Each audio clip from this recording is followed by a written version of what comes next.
Hi hello ಎಲ್ಲರಿಗೂ ನಮಸ್ಕಾರ. ನಾನು ನಿಮ್ಮ ಅನಾಮಿಕಾ ಅನು. ಅಭಿವ್ಯಕ್ತಿ ಕಥಾಲೋಕಕ್ಕೆ ಸ್ವಾಗತ.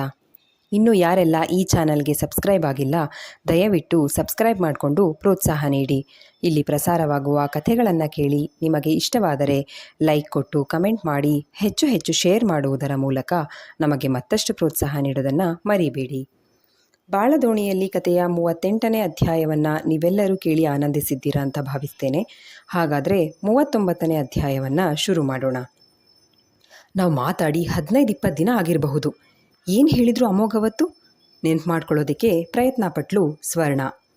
ಅಮೋಘ್, ನೀವು ಇಂಡಿಯಾಗೆ ರಿಟರ್ನ್ ಯಾವಾಗ ಬರ್ತೀರಾ ಅಂತ ಕೇಳಿದ್ಲು ಸ್ವರ್ಣ. 3 months ಅಂತ ಬಂದೆ, ಲೇಟ್ ಆಗುತ್ತೆ ಎಂದ ಅಮೋಘ್. ಮತ್ತು ನಾನು ಮುಖ ಸಪ್ಪಗೆ ಮಾಡ್ಕೊಂಡು ಕೇಳಿದ್ಲು ಸ್ವರ್ಣ. ಮತ್ತು ನೀನು ಅಂದರೆ ಓದು, ನಿನಗೋಸ್ಕರ ಇಲ್ಲಿ ಸಿಕ್ಕಿರೋ ಬೆಟರ್ ಆಪರ್ಚುನಿಟಿನ ರಿಜೆಕ್ಟ್ ಮಾಡಿ ಬರಲಾ ಸಿಡುಕಿದ್ದ ಅಮೋಘ್. ನಾನು ಆ ಥರ ಎಲ್ಲಿ ಹೇಳಿದ್ದೆ ಎಂದಳು ಸ್ವರ್ಣ. ಮತ್ತು ಇನ್ನು ಹೇಗೆ? ಕಾರ್ಪೊರೇಟ್ ಲೈಫ್ ಅಂದರೆ ಒಂದಕ್ಕಿಂತ ಒಂದು ಬೆಟರ್ ಆಪರ್ಚುನಿಟಿ ಆಫರ್ ಸಿಕ್ಕಿದಾಗ ಥಟ್ ಅಂತ ಜಂಪ್ ಆಗಬೇಕು, ಒಂದೇ ಕಡೆ ಮೊಳೆ ಹೊಡ್ಕೊಂಡು ಕೂತಿರೋದಲ್ಲ ಎಂದ ಅಮೋಘ್. ಹೌದು, ಅದೇ ಲಾಸ್ಟ್. ನಾನು ಅಮೋಘ್ ಮಾತನಾಡಲೇ ಇಲ್ಲ. ಆಪರ್ಚುನಿಟಿ ಅಂದಿದ್ದು ಜಾಬ್ ಬಗ್ಗೆ ಅಲ್ಲ, ಲೈಫ್ ಬಗ್ಗೆ. ದಡ್ಡಿ ನಾನೇ. ಅವ್ರು ಹೇಳಿದ್ದನ್ನು ಸರಿಯಾಗಿ ಅರ್ಥ ಮಾಡ್ಕೊಳ್ಳಿಲ್ಲ. ಫರ್ಗೆಟ್ ದಟ್ ಸ್ವರ್ಣ. ನಿನಗೆ ಅಮೋಘ್ ಅನ್ನೋ ವ್ಯಕ್ತಿ ಪರಿಚಯನೇ ಇರಲಿಲ್ಲ ಅಂದ್ಕೋ. ಮನಸ್ಸಿಗೆ ಸಾರಿ ಸಾರಿ ಹೇಳ್ಕೊಂಡ್ರೂ ಸಮಾಧಾನ ಇರಲಿಲ್ಲ. ಈ ನೋವು ನಿರಂತರ ನನ್ನೊಳಗೆ ಹರಿತಾ ಇರಲಿ ಗುಪ್ತಗಾಮಿನಿಯ ಹಾಗೆ. ನಿರ್ಧಾರ ಮಾಡಿಕೊಂಡವಳು ಬಲವಂತವಾಗಿ ಕಣ್ಮುಚ್ಚಿ ನಿದ್ರೆಗೆ ಜಾರಿದ್ಲು. ಇತ್ತ ತೇಜನಿಗೆ ನಿದ್ರೆ ಹತ್ರ ಸುಳಿಯಲಿಲ್ಲ. ಜಯಶೀಲರ ಇಂದಿನ ನಡವಳಿಕೆ ನೋಡಿದ ಮೇಲೆ ಅವನನ್ನು ಕಾಡುತ್ತಿದ್ದ ಅನುಮಾನಗಳಿಗೆ ಮತ್ತಷ್ಟು ಪುಷ್ಟಿ ದೊರಕಿದಂತೆ ಆಗಿತ್ತು. ಪಾರ್ಥನ ಅಪ್ಪ ಅಮ್ಮ ಅಜ್ಜಯ್ಯ ಇವ್ರು ಯಾರದ್ದು ಸಹಜ ಸಾವು ಅಂತ ನನಗೆ ಯಾಕೆ ಅನ್ನಿಸ್ತಾ ಇಲ್ಲ? ಖಂಡಿತ ಇದರಲ್ಲಿ ಆ ಮಂತ್ರವಾದಿ ಕೈವಾಡ ಇದೆ ಅಂತ ಅನ್ನಿಸ್ತಿದೆ. ಇಲ್ಲೇನೋ ರಹಸ್ಯ ಇದೆ. ಹಾಗೆ ಪ್ರಮೀಳಾ ಆಂಟಿ ಒಳಗೂ ಏನೋ ಚಿದಂಬರ ರಹಸ್ಯದಂಥ ಸತ್ಯ ಇದೆ. ಪಾರ್ಥ, ಬೇಡ, ಗಾಯನ ಸಿಸ್ಟರ್ ಹತ್ರ ಮಾತಾಡಬೇಕು ಒಂದು ಸಾರಿ. ಅವರು ತುಂಬ ಸೂಕ್ಷ್ಮ. ಇಂಥ ಅನುಮಾನಗಳ ವಾಸನೆ ಅವ್ರಿಗೆ ಬೇಗ ಸಿಕ್ಕಿರುತ್ತೆ. ಅಷ್ಟಿಲ್ಲದೆ ಮೈಸೂರಲ್ಲಿ ಸತ್ಯ ಗೊತ್ತಾದಾಗ ಪಾರ್ಥ ಅವ್ರ ಅಕ್ಕಂಗೆ ಹೇಳಕ್ಕೆ ಬಿಡ್ದಂಗೆ ತಡೀಲಿಲ್ಲ. ಸಿಸ್ಟರ್ ಹತ್ರ ನಾಳೆನೇ ಮಾತಾಡಬೇಕು. ಈ ಅಮ್ಮ ಗೊತ್ತಿರೋ ಸತ್ಯನ ಹೇಳೋದಕ್ಕೇನು? ಯಾಕೆ ಹೆದರ್ತಿದ್ದಾಳೆ? ಮಂತ್ರವಾದಿಗ? ಪ್ರಮೀಳಾ ಅವರಿಗ? ಪಾರ್ಥ ಆಯುರ್ವೇದ ತಲತರಾಂತರಗಳಿಂದ ವಂಶಪಾರಂಪರ್ಯವಾಗಿ ಬಂದಿರೋ ಆಯುರ್ವೇದ ಕಲಿಬೇಕಾಗಿತ್ತು. ಅದರಿಂದ ಊರ ಜನಗಳಿಗೂ ಉಪಯೋಗ ಇದೆ.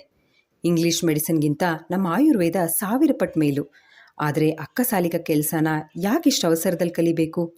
ಜ್ಯುವೆಲರಿ ವರ್ಕೇನು ಯಾರು ಬೇಕಾದರೂ ಮಾಡಬಹುದು. ಆದರೆ ಪಾರ್ಥನೇ ಯಾಕೆ ಮಾಡಬೇಕು? ಇಷ್ಟು ಅರ್ಜೆಂಟು? ಖಂಡಿತ ಇಲ್ಲೇನೋ ರಹಸ್ಯ ಇದೆ. ತೇಜನಿಗೆ ಮೂಡಿದ ಅನುಮಾನ ಬಲವಾಗತೊಡಗಿತ್ತು. ಸೋಮಲಾಪುರದಿಂದ ಹಿಂತಿರುಗಿ ಬರುವಾಗ ಗಾಯನಾಳ ಮುಖದಲ್ಲಿ ಸಂತೋಷ ಲಾಸ್ಯವಾಡುತ್ತಿತ್ತು. ಅವಳನ್ನು ಗಮನಿಸಿದ ಪಾರ್ಥ, ನೀವು ಅಕ್ಕ ಏನಂದ್ಕೊಳ್ಳೋತಾಳೋ ಅಂತ ಹಿಂದೇಟಾಕಿದ್ರಿ ಅಂತ ನನಗೆ ಗೊತ್ತು. ನೋಡಿ, ಮನೆಯಲ್ಲಿ ಎಲ್ಲರ ಹಾಗೆ ನಿಮಗೂ ಕೂಡ ಸಮಾನವಾದ ಹಕ್ಕು, ಸ್ವಾತಂತ್ರ್ಯ ಎರಡೂ ಇದೆ ಎಂದ ಪಾರ್ಥ. ಥ್ಯಾಂಕ್ಸ್ ಪಾರ್ಥ ಅವರೇ. ನಾನೇ ಅಂತ ಅಲ್ಲ, ಆಲ್ಮೋಸ್ಟ್ ಎಲ್ಲ ಹೆಣ್ಮಕ್ಳು ನನ್ನ ಹಾಗೇ ಥಿಂಕ್ ಮಾಡೋದು. ತವ್ರ ಮನೇಲಿ ಅಪ್ಪ ಅಮ್ಮನ ನೋಡ್ಕೋಬೇಕು, ಅವ್ರ ಕಷ್ಟಗಳಿಗೆ ಸ್ಪಂದಿಸಬೇಕು ಅನ್ನೋ ಮನಸ್ಸಿದ್ರೂ ಕೂಡ ನನಗೊಂದು ವಿಷಯ ಅರ್ಥ ಆಗ್ತಿಲ್ಲ.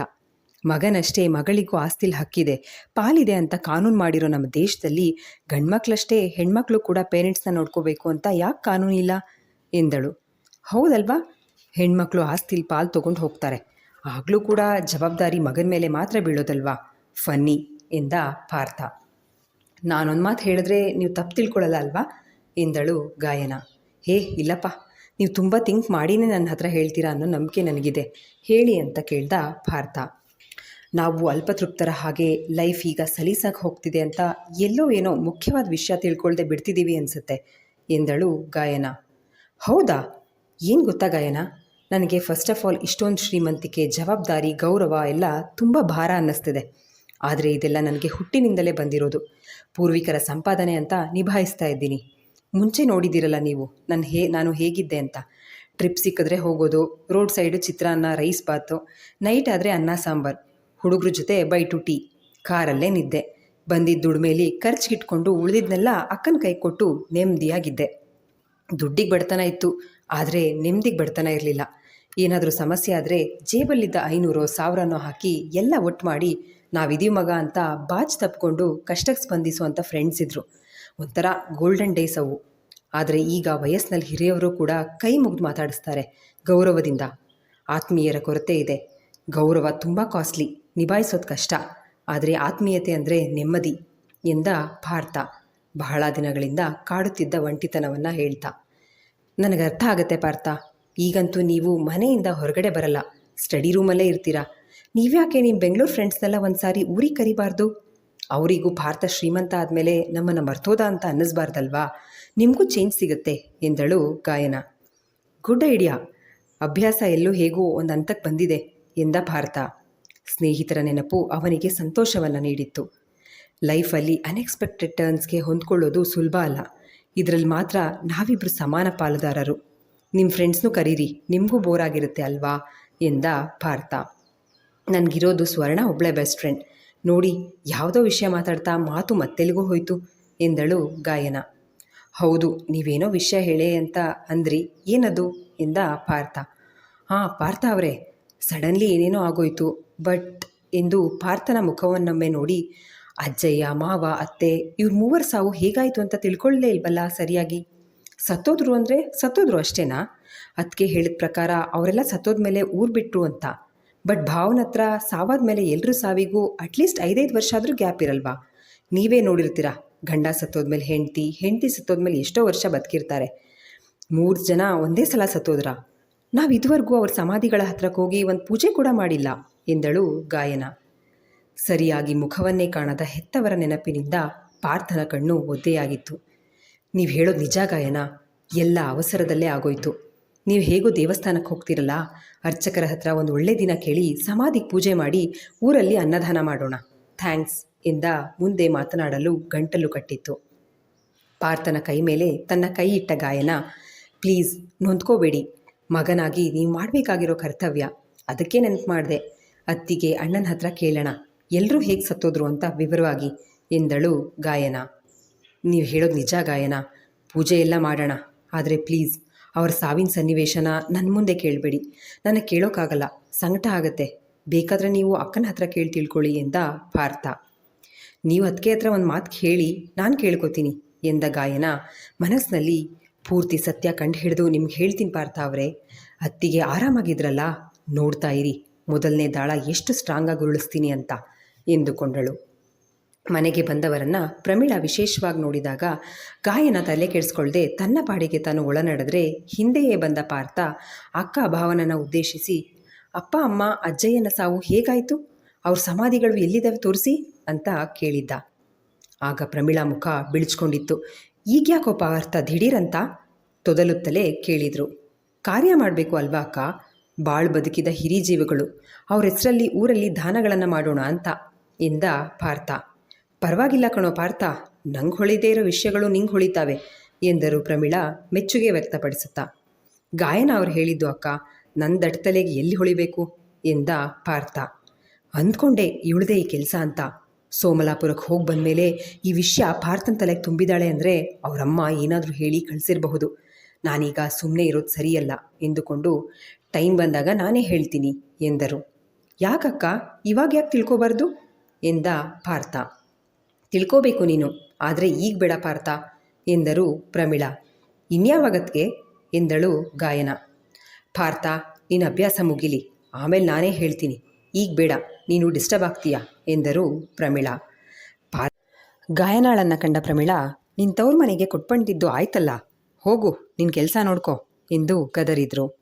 ಯಾಕತ್ಗೆ? ಅತ್ತೆ ಮಾವ ಅಜ್ಜಯ್ಯನ ಸಾವಿನ ಬಗ್ಗೆ ಕೇಳ್ತಿದ್ದ ಹಾಗೆ ಬೆವರೋಕ್ಕೆ ಶುರು ಮಾಡಿದ್ರಿ. ಸೆಕೆ ಆಗ್ತಿದ್ಯಾ? ತಣ್ಣಗೆ ಜ್ಯೂಸ್ ಮಾಡಿಕೊಡ್ಲಾ? ನಾಟಕೀಯವಾಗಿ ಗಾಯನ ಕೇಳಿದಾಗ ಪ್ರಮೀಳಾಗೆ ನಖಶಿಖಾ ಅಂತ ಉರಿದು ಹೋಗಿತ್ತು. ಕಣ್ಮುಚ್ಚಿ ಸುಮ್ಮನೆ ಹೋಗೆ ಎಂದು ಹಲ್ಲು ಕಚ್ಚಿ ಹೇಳಿದರು. ಗಾಯನ ತನ್ನ ಅನುಮಾನ ಬಲವಾದ ನಂಬಿಕೆಯಲ್ಲಿ ತನ್ನ ರೂಮ್ಗೆ ಹೋದರೆ, ನಾಣಿ ಕಾರ್ ತೆಗಿ ಎಂದರು ಪ್ರಮೀಳಾ. ನಾರಾಯಣರಿಗೂ ಪ್ರಮೀಳಾ ಜೊತೆ ಮಾತನಾಡಲು ಸಾಕಷ್ಟು ಮಾತುಗಳು ಇದ್ದುದರಿಂದ ಮರು ಮಾತಿಲ್ಲದೆ ಅವರ ಜೊತೆ ಹೊರಟಿದ್ರು. ಇಬ್ಬರು ಹೊರ ಹೋಗಿದ್ದು ನೋಡಿ ನಾನು ಒಬ್ಬರ ಮೇಲೆ ಅನುಮಾನಪಟ್ಟೆ. ಆದರೆ ಇಬ್ಬರಿಗೂ ಸಂಬಂಧ ಇರೋ ಹಾಗಿದೆಯಲ್ಲ, ಪಾರವಜ್ಜಿನೊಂದ್ಸಲ ಭೇಟಿ ಮಾಡಬೇಕು ಎಂದು ಬೇಗ ಬೇಗ ಮನೆ ಕೆಲಸಗಳನ್ನೆಲ್ಲ ಮಾಡಲಾರಂಭಿಸಿದ್ಲು. ತೋಟದ ಬಳಿ ಹೋದ ಪ್ರಮೀಳಾ ನಾರಾಯಣರು ಕಾರಿನಿಂದ ಇಳಿದು ಮೌನವಾಗಿ ನಿಂತರು. ಇಂಥದ್ದೊಂದು ದಿನ ಬರಬಹುದು ಅಂತ ನಾರಾಯಣರು ಮೊದಲೇ ಊಹಿಸಿ ಸಕಲ ರೀತಿಯಲ್ಲೂ ಸಿದ್ಧವಾಗಿದ್ರು. ಮಾತಾಡು ನಾಣಿ, ಅಕ್ಷರಶಃ ಕಿರಿಚಿದ್ರು ಪ್ರಮೀಳಾ. ನಿನ್ನ ಮದುವೆ ಆದಾಗಿನಿಂದ ಮಾತಾಡೋಕೆ ಬಿಡದೆ ಈಗ ಮಾತಾಡೋ ಅಂದರೆ ಏನು ಮಾತಾಡಲಿ? ಎಲ್ಲ ಆಗಿದ್ದು ನಿನ್ನಿಂದ. ನೀನೇ ಹ್ಯಾಂಡಲ್ ಮಾಡಬೇಕು. ನನ್ನ ಅಭಿಪ್ರಾಯ ಕೇಳೋದಾದರೆ ನೀನು ಪಾರ್ಥನ ಹತ್ರ ಎಲ್ಲ ಸತ್ಯ ಹೇಳೋದೇ ಸರಿ. ಅಟ್ಲೀಸ್ಟ್ ಶಿಕ್ಷೆ ಪ್ರಮಾಣ ಆದರೂ ಕಡಿಮೆ ಆಗುತ್ತೆ.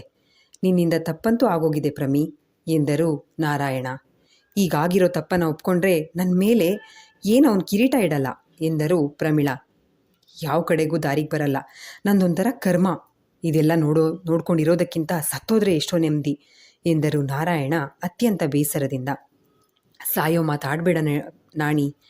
ಪ್ರಮೀಳಾ ನೊಂದು ನೋಡಿದಾಗ, ಹಾಳಾದವಳು, ಕರ್ಮದವಳು, ನಿನ್ನ ಕಟ್ಕೊಂಡು ದಿನ ಸಾಯ್ತಿದ್ದೀನಲ್ಲೇ. ಇಷ್ಟು ವರ್ಷದಿಂದ ಯಜಮಾನರಿಗೆ ಕೊಟ್ಟ ಒಂದೇ ಒಂದು ಮಾತು ಉಳಿಸ್ಕೊಳ್ಳೋಕ್ಕೋಸ್ಕರ.